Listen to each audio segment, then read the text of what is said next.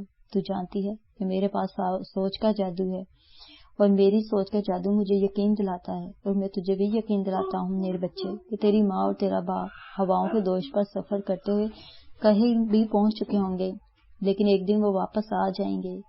میں سوچ کا جادوگر ہوں اور میرا جادو مجھے بتاتا ہے کہ وہ زندہ ہیں۔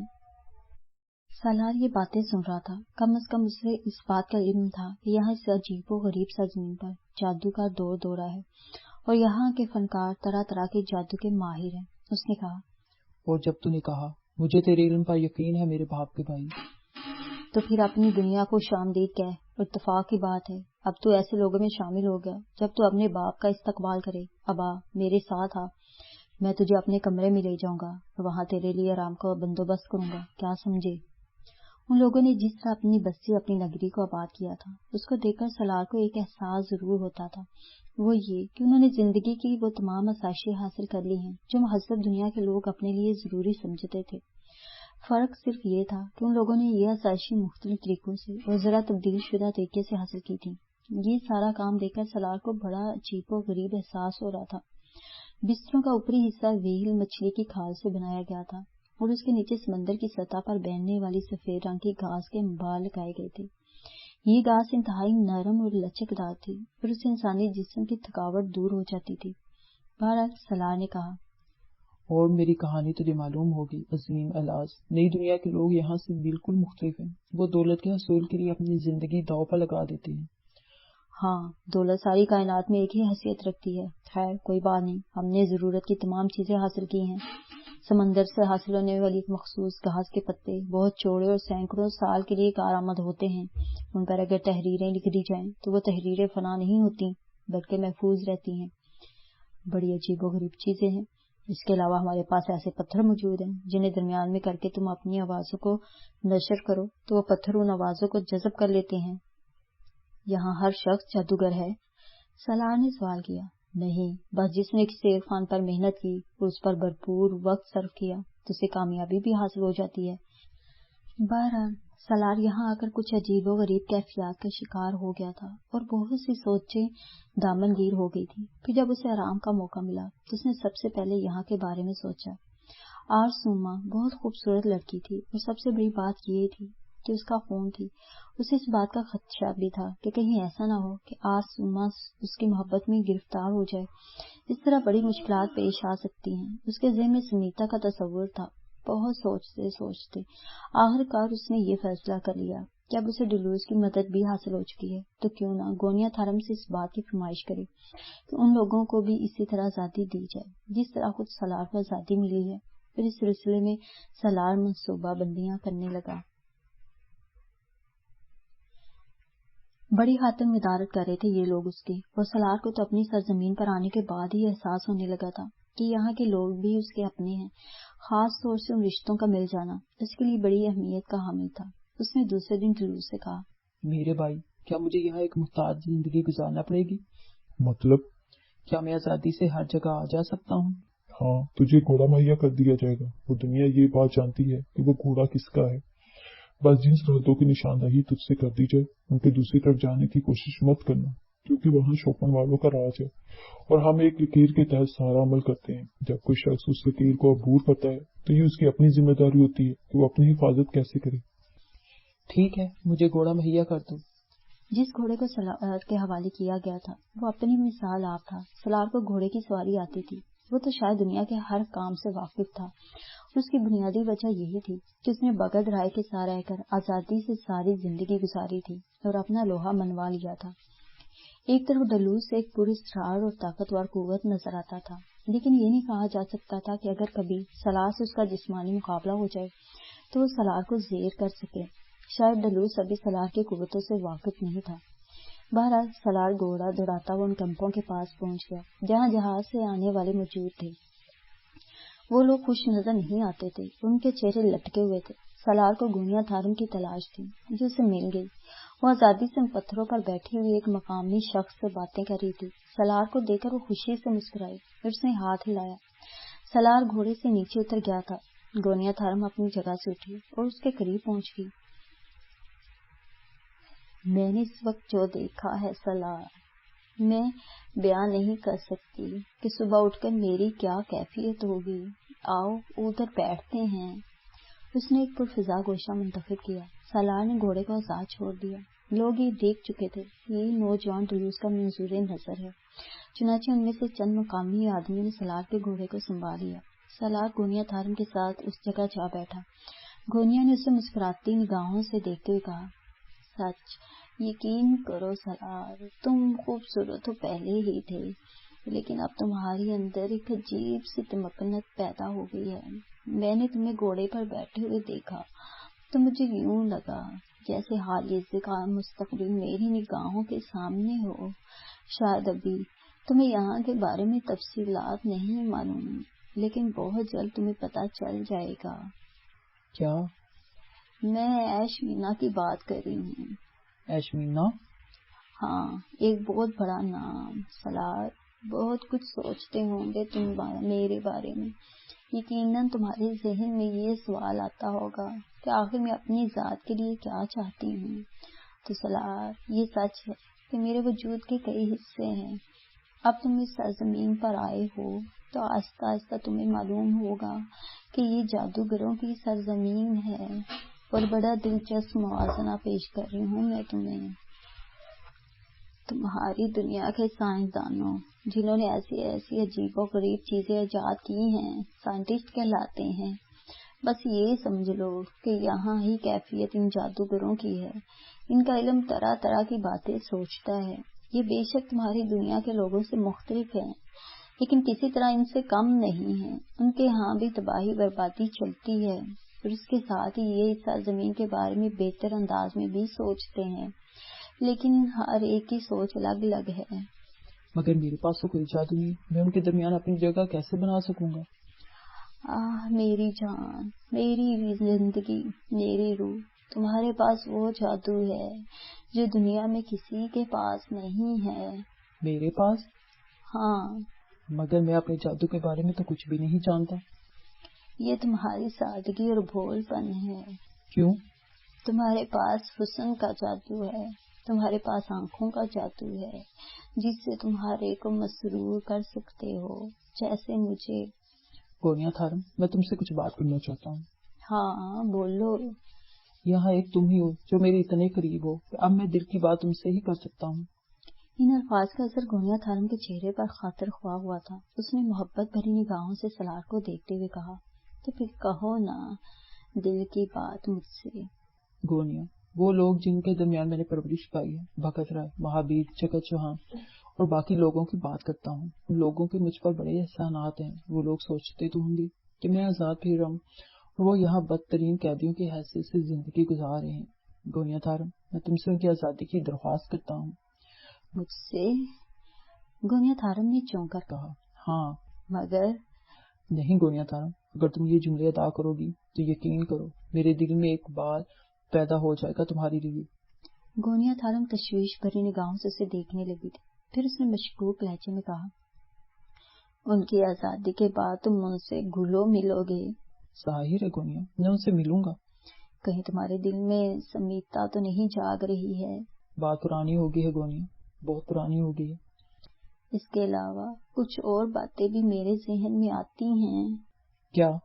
اگر انہیں آزادی مل گئی تو وہ یہاں سے نکلنے کی کوشش کریں گے، اور یقین کرو یہ کوششیں ان کے لیے صرف اور صرف موت کا پروانہ ثابت ہوں گی۔ نہیں کریں گے وہ یہ کوششیں۔ کیسے؟ میں انہیں کنٹرول کروں گا۔ نہ کر پائے تو پھر جس کی موت آئے گی وہ مرنے کی کوشش کرے گا، میں انہیں سمجھا دوں گا، لیکن اگر انہوں نے میری بات نہ سمجھی تو پھر وہ جانے اور ان کا کام۔ ٹھیک ہے، مگر ایک بات بتاؤ۔ ہاں بولو۔ دلوس تم پر بہت مہربان ہے۔ ہاں پھر؟ تم نے اس سے یہ فرمائش کیوں نہیں کی؟ نہیں، ابھی میری کوئی حیثیت نہیں ہے۔ اگر مجھے کچھ وقت ملا تو پھر میں کوشش کروں گا کہ دلوس کی قربت حاصل کروں۔ ہاں یہ ضروری ہے، کیونکہ وہ یہاں سب سے بڑی حیثیت رکھتا ہے اور ہمیں اسے بھی قبضے میں کرنا ہے۔ آنے والے وقت میں تو ہمیں بہت کچھ کرنا ہے۔ میں تمہیں بتاؤں گی کہ کیا۔ فی الحال تو مجھے یہ بتاؤ، کیا تم انہیں آزادی نہیں دے سکتی؟ کیوں نہیں، وہ آزاد ہو جائیں گے۔ گونیا تھارم نے کہا۔ سلار کو اپنے ایک اور مقصد میں کامیابی ہو گئی تھی، جادوگروں کی سرزمین میں، جس سرزمین کا وہ خود بھی حصہ تھا۔ سب سے بڑی چیز جادو تھی، سوچ کا جادو، عمل کا جادو، علم کا جادو، طاقت کا جادو، پتہ نہیں کون کون سے جادو یہاں زیر عمل تھے۔ سلار کو چالاکی کا جادو کھیلنا تھا۔ گونیا کسی سوچ میں ڈوب گئی تھی، پھر اس نے گردن اٹھا کر کہا، ٹھیک ہے سلار، میرے لیے تشویش کا ایک پہلو پیدا ہو جائے گا۔ کیا؟ یہی کہ تم ان کی آزادی کے بعد کہیں ایسا نہ ہو ان کے ساتھ مل کر یہاں سے فرار کی منصوبہ بندی شروع کر دو۔ تو پھر میں تم سے یہی بات کہوں گا کہ میری جانب سے بھاڑ میں جاؤ۔ سلار کا لہجہ خراب سا ہو گیا تو گونیا چونک کر بولی، بھاڑ؟ یہ کیا ہوتا ہے؟ گونیا کے اس انداز پر سلار کو ہنسی آ گئی تھی۔ گونیا سوالیہ انداز میں اسے دیکھ رہی تھی۔ سلار نے کوئی جواب نہیں دیا تو پھر وہ بولی، تم نے بتایا نہیں، بھاڑ کیا ہوتا ہے؟ بھاڑ تمہاری سمجھ میں نہیں آ سکے گا۔ مگر میں سمجھنا چاہتی ہوں۔ چھوڑو گونیا، کیا کرو گی سمجھ کر؟ دیکھو، تم مجھ سے جو کچھ پوچھتے ہو میں تمہیں اس کا جواب دیتی ہوں یا نہیں، مجھے بتاؤ کہ بھاڑ کیا ہوتا ہے۔ اور سلار اسے بھاڑ کے بارے میں تفصیل بتانے لگا۔ بڑی مشکل سے اس نے گونیا کو سمجھایا کہ جہنم میں جاؤ کا نعیم البدر بھاڑ ہوتا ہے تو وہ خوب ہنسی۔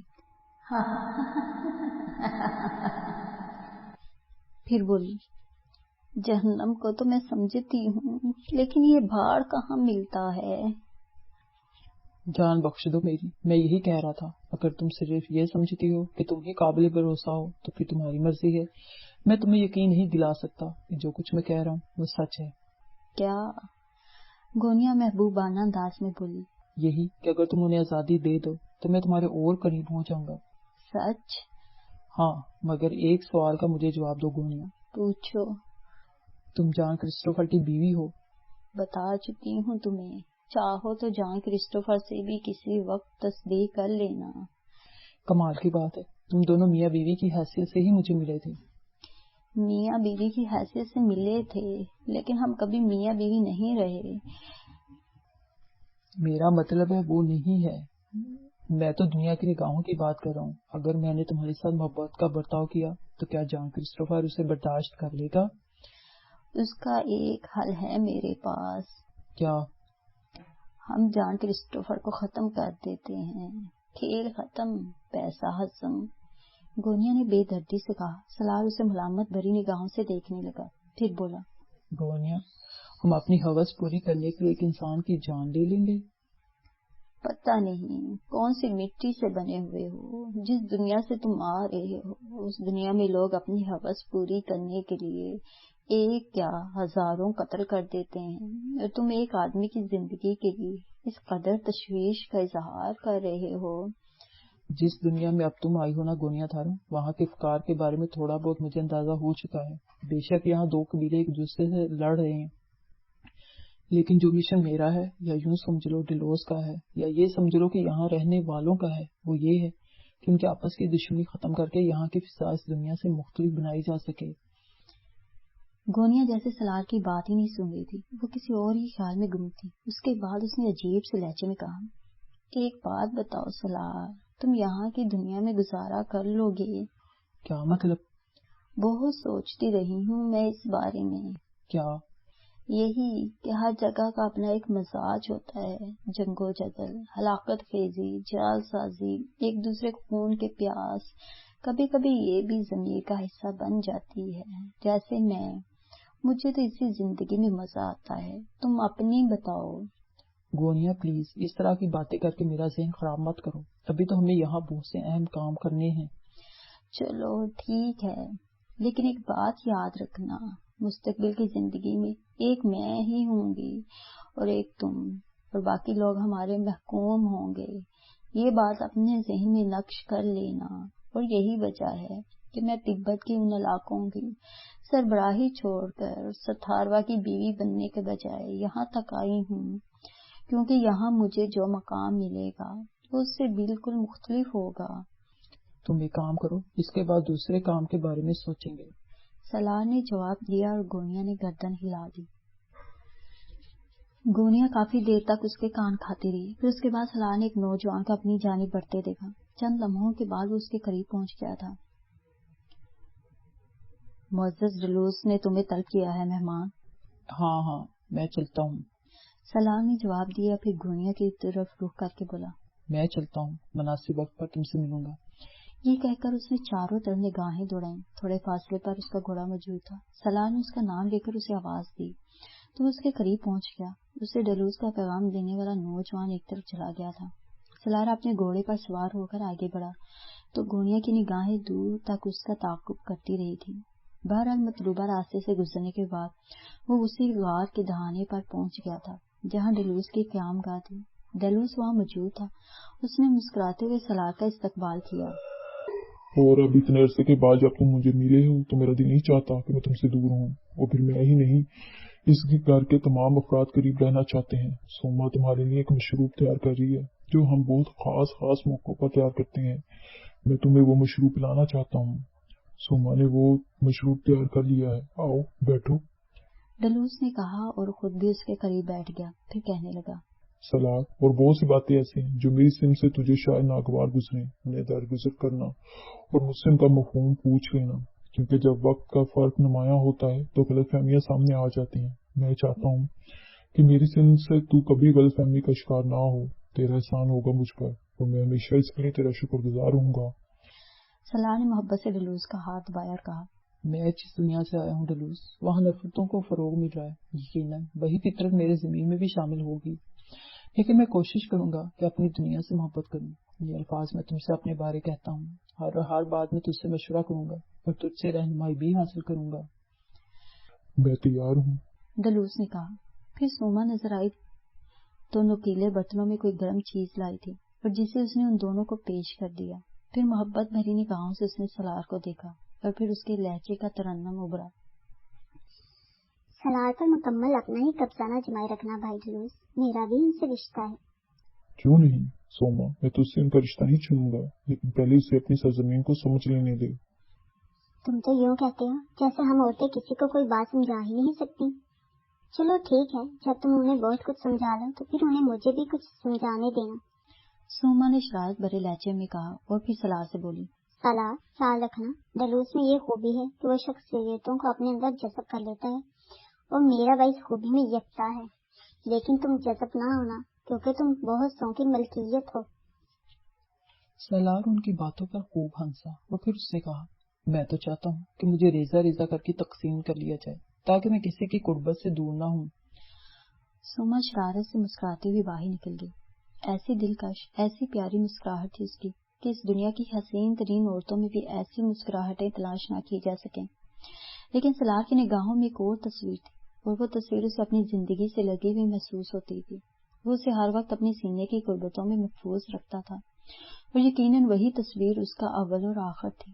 وہ جب بھی اپنے دل کی گہرائیوں میں جانتا، اس کے علاوہ اسے اور کوئی چہرہ نظر نہ آتا۔ وہ گرم شہد جسے کاوے کا نام ہی دیا جا سکتا تھا اتنی لذیذ تھی کہ سلار اس کی تعریف کیے بغیر نہ رہ سکا۔ یہ لذیذ چیز پینے کے بعد اس کی آنکھوں میں ایک عجیب سا نشہ ور کیفیت پیدا ہو گئی تو اس نے کہا، اور یہ شہد سرور امیز ہے ڈلوس، مجھے نیند آ رہی ہے۔ ہاں، اور یہ بستر اس سے بھی زیادہ سرور امیز ہے، لیٹ اور آنکھیں بند کر لے، ویسے بھی سونے کا وقت ہو گیا ہے، کیا سمجھا؟ دلوس نے اسے اس کا بستر دکھایا اور خود اپنے بستر پر دراز ہو گیا۔ مدھم روشنیاں ذہن کو سکون ہی سکون دے رہی تھی۔ سالار کو نیند آنے میں ذرا بھی دیر نہ لگی، نہ ہی اس نے کوئی خواب دیکھا کہ طبیعت میں ذرا بھی بے چینی نہیں تھی۔ تجسس کو بے چینی کا نام نہیں دیا جا سکتا۔ البتہ جب یہ نیند مکمل ہوئی تو وہ جاگا۔ سبز روشنی میں کچھ تبدیلیاں تھیں۔ دلوس کے بستر پر نظر پڑی تو وہ موجود نہیں تھا۔ سالار اٹھ کر بیٹھ گیا۔ تبھی اس نے سوما کو اندر داخل ہوتے ہوئے دیکھا۔ اس کے چہرے کی شادابیاں، دل کو موہ لینے والی مسکراہٹ اس کا استقبال کر رہی تھی۔